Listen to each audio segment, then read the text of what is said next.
Hey guys, welcome back. In this video we're going to work out question 6 of the CXC CSEC Math January 2012 paper 2.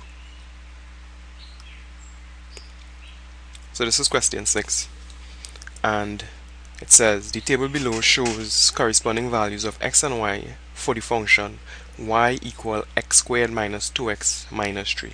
So it's a quadratic function and it's for the integer values of x from negative 2 to 4. Part A asks us to copy and complete the table. So this is the table, and y is equal to x squared minus 2x minus 3. And we want to find the values for x equal negative 1 and x equal 2. Well, when x is equal to negative 1, y is equal to negative 1 squared minus 2 times negative 1 minus 3, which is equal to 1 plus 2 minus 3, which is equal to 0. And when x is equal to 2, y is equal to 2 squared minus 2 times 2 minus 3, which is equal to 4 minus 4 minus 3, which is equal to negative 3.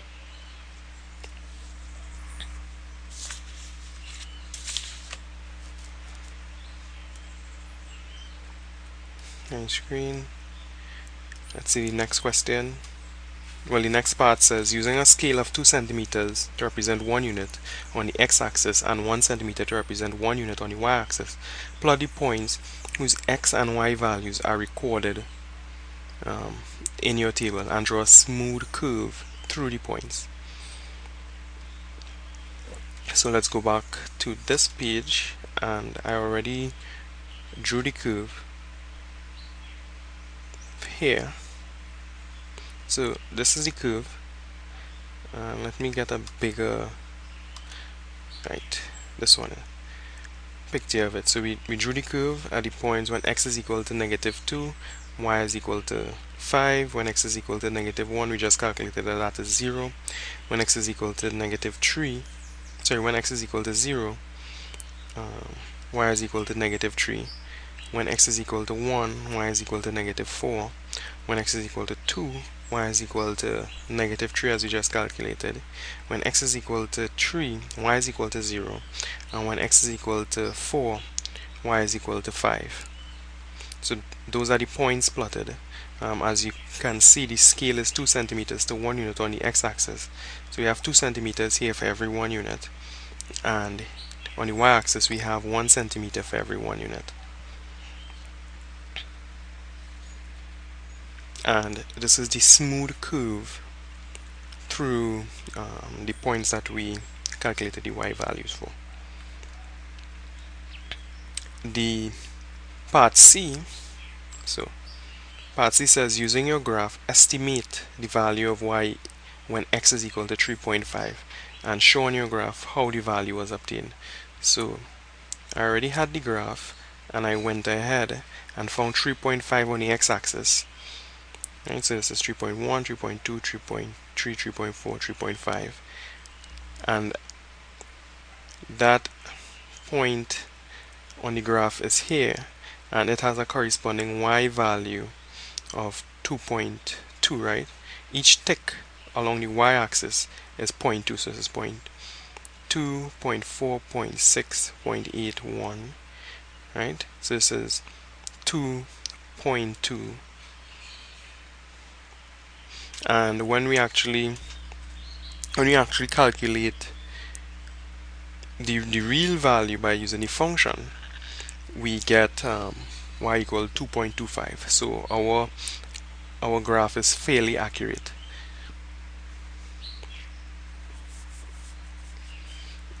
Part D let's go back to the question. Part D says, without further calculations, write the equation of the axis of symmetry of the graph. Estimate the minimum value of the function y and state the values of the solutions of the equation x squared minus 2x minus 3 equals 0. So let's go back to the graph now. That's this. And we'd see that the graph is symmetrical about this line here. Right? Sorry, I haven't drawn it straight enough, but the graph is symmetrical about this line. So this is the axis of symmetry, and this is the line x equal 1.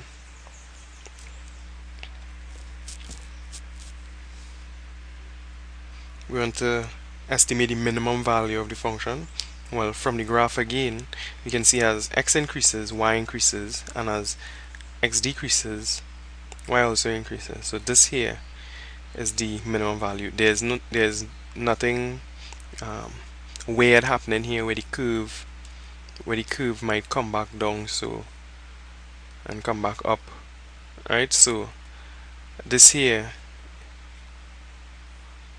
is the minimum value reached. Nothing strange happens beyond this point, and nothing strange happens beyond the point. The curve keeps increasing in this direction beyond that point, and the curve keeps increasing beyond that direction in this point.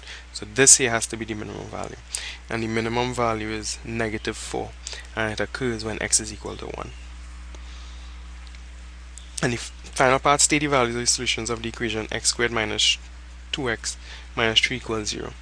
But remember, y is equal to this equation. So when y is equal to 0, what happens? Well, y is equal to 0 here and here.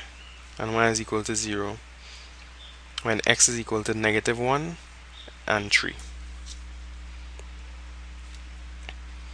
And that's it.